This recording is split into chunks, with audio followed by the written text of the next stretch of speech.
Hello everyone, in this video I will discuss all the important formulas of the chapter oscillation. Let's start with the point number 1. Equations of simple harmonic motion, differential equation of linear SHM d square x upon dt square plus k x upon m. This is equal to 0. यहाँ पर d square x और dt square क्या होता है? Acceleration of the particle in SHM. k क्या होता है? Force constant. m is the mass of the particle. x is displacement of the particle. Next is d square x upon dt square plus omega square x. This is equal to 0. यहाँ पर omega है angular velocity. Displacement की equation होती है x is equals to a sin omega t plus alpha. a है amplitude of SHM, omega है angular velocity, alpha is initial phase. Next is velocity की equation क्या होती है? A omega cos omega t plus alpha v is equals to plus minus omega under root a square minus x square. X क्या है यहाँ पर? Displacement. Acceleration की equation है minus omega square a sine omega t plus alpha. Acceleration equal to minus omega square into x. Next point number 2. Period of a particle executing SHM. Period of oscillation of a body in SHM T is equals to 2 pi upon omega होता है and T is equals to 2 pi under root M upon K. ये spring के case में ऐसा होता है formula. ठीक है, टाइम पीरियड का. m है यहाँ पर mass of the particle, k है spring constant. Now period of oscillation of a body in SHM is given by t is equals to 2 pi under root 1 upon acceleration per unit displacement. Next is frequency of a particle executing SHM. frequency of oscillation of a particle in SHM n से denote करते हैं या new भी बोल सकते हैं. यहाँ पर न्यू भी लिख सकते हैं हम इसको. This is equal to 1 upon time period. Time period क्या होता है? 2 पाई अपॉन ओमेगा. ठीक है, वैल्यू पुट कर दिए हमने यहाँ पर. N is equals to 1 upon 2 pi under root acceleration per unit displacement. Next angular velocity omega is equal to alpha max upon V max होता है. Time period T is equals to 2 pi V max upon alpha max होता है. Next is frequency N is equals to 1 upon 2 pi alpha max upon V max होते हैं. Next come to the next formula here. This is amplitude. A से denote करते हैं v square max upon alpha max. Potential energy of the particle executing SHM. Potential energy of the particle executing SHM at any instant of time can be represented by u is equals to 1 upon 2 m omega square x square. ठीक है, M omega square x की जगह हमने क्या लिख दिया है? A sine omega t plus phi.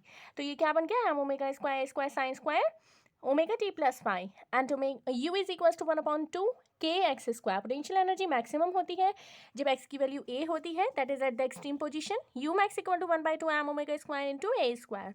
और पोटेंशियल एनर्जी जीरो होती है जब एक्स की वैल्यू जीरो होती है, that is at the mean position पर. Kinetic energy of a particle executing SHM at any instant of time. जो काइनेटिक एनर्जी है पार्टिकल की executing SHM is given by k is equals to half k a square minus x square. Kinetic energy is maximum when x is equals to 0, that is at the mean position. Kinetic energy maximum equal to 1/2 m omega square into a square. Kinetic energy minimum होती है जब x की value a के equal होती है, that is at the extreme position. Total energy of the particle executing SHM उसको E से denote करते हैं और वो होता है potential energy plus kinetic energy, and this is equal to m 1/2 m omega square into a square. Composition of two SHMs of same period but different amplitude and epochs are given by x1 equal to a1 sin omega t plus phi 1 and x2 equal to a2 sin omega t plus phi 2. This is resultant displacement of 2 SHM on composition. X equal to x1 plus x2 or x is equals to r sin omega t plus delta. Resultant amplitude r is equals to under root a1 square plus a2 square plus 2a1 a2 cos phi 1 minus phi 2. Resultant epoch delta is equals to tan inverse a1 sin phi 1 plus a2 sin phi 2 upon a1 sin phi 1 plus a2 sin phi 2. Period of a simple pendulum of length L. Time period equal to होता है 2 pi under root L upon g. अब देखते हैं second pendulum. देखिए, second pendulum के case में जो period of oscillation होता है वो 2 सेकेंड होता है. ऑसिलेशन की फ्रीक्वेंसी होती है n equal to 1/2 hertz. Length of second pendulum होता है l is equals to G upon pi square. Its length on earth is approximately 1 metre. Its length on the moon is approximately 1/6 metre. The tension in the string of the simple pendulum at any point t is equals to M G cos theta plus M V square upon L. Simple pendulum lift के case में देखते हैं. When the lift is stationary then its time period t is equals to 2 pi under root L upon G. When the lift is moving up with an acceleration alpha तो उसका जो time period होता है वो कितना होता है? t is equals to 2 pi under root L upon G plus alpha. When the lift is moving down with an acceleration alpha तब उसका जो टाइम पीरियड होता है वो होता है t is equals to 2 pi under root L upon G minus A. Okay,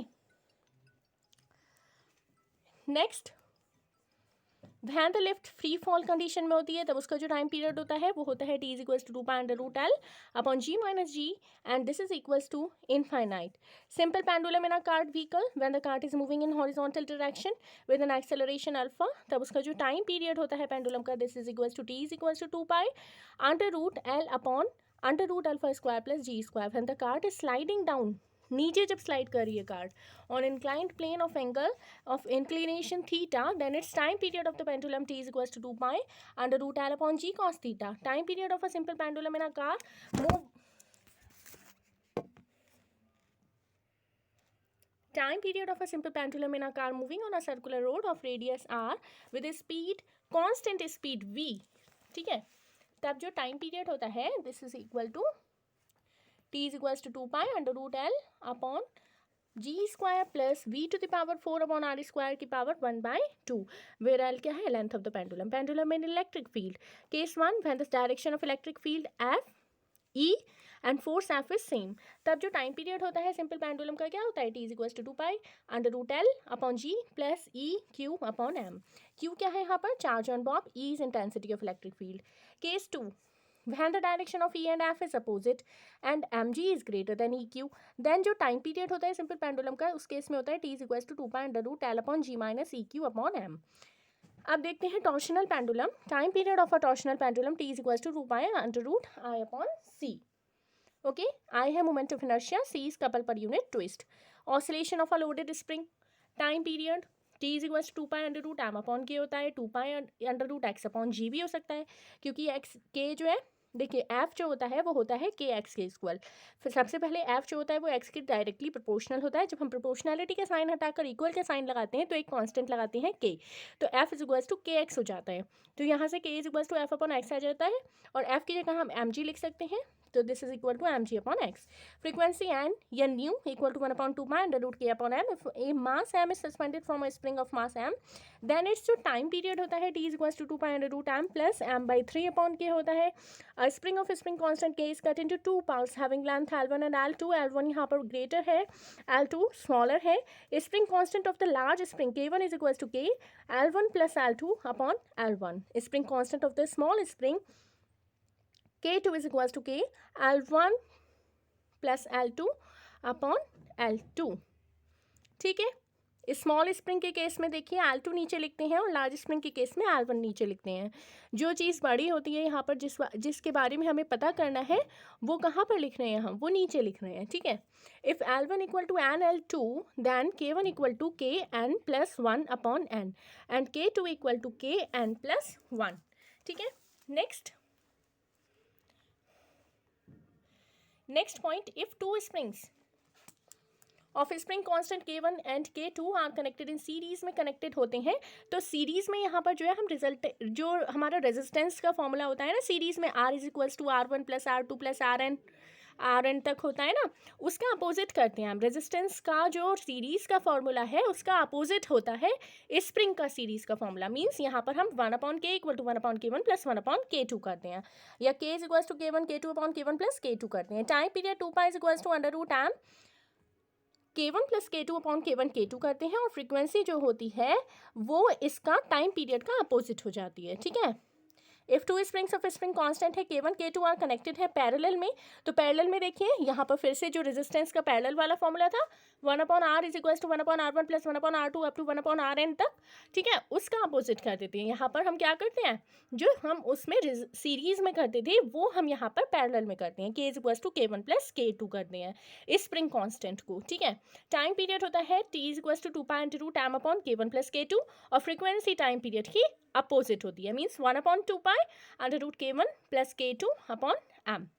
If a spring is connected between two masses M1 M2 then जो time period होता है वो होता है 2π √M1 M2 M1 plus M2 into K और जो frequency होती है N या nu वो इसकी अपोजिट हो जाती है. If two spring oscillating with time period T1 T2 are connected in series then जो new time period होता है combination का टाइम पीरियड को हम उसी तरीके से करते हैं. t is equals to √T1 square plus T2 square. If two spring oscillating with time period T1 T2 are connected in parallel then the new time period of the combination t is equals to T1 T2 upon √T1 square plus T2 square. If a metal sphere of density ds is hung